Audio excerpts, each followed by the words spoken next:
ఈ రోజు మన సరూర్ నగర్ ఎంఆర్ఓ వేణుగోపాల్ గారిని కలిసి మన సరూర్ నగర్ డివిజన్ లో సర్వే నంబర్ 24 అంటే మున్సిపల్ ఆఫీస్ వెనకాల మండల్ గ్రౌండ్ లో కొన్ని రోజుల నుంచి కూడా అది కబ్జాకి గురవుతుంది అని చెప్పి కంప్లైంట్స్ ఇవ్వడం జరిగింది. అయితే ఈ కంప్లైంట్స్ తీసుకొని మళ్ళీ ఇంతవరకు ఎలాంటి చర్యలు తీసుకున్నారు దాన్ని అరికట్టడానికి అని చెప్పి ఈ రోజు ఎంఆర్ఓ గారితో చర్చించడం జరిగింది.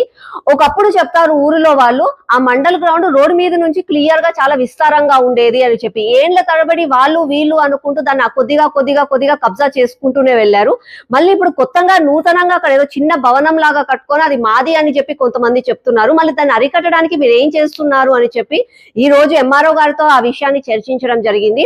దాంతో పాటుగా అలాగే ఇంతకు ముందు టిఆర్ఎస్ ప్రభుత్వం ఉన్నప్పుడు కొంతమందికి అర్హులకు మన డివిజన్ సరూర్ నగర్ డివిజన్ లో డబుల్ బెడ్రూమ్ ఇళ్లను కేటాయించారు మహేశ్వరం సైడ్. అయితే ఆ డబుల్ బెడ్రూమ్ ఇల్లు కొన్ని కారణాల వల్ల అవన్నీ వాళ్ళు ఆపేశారు.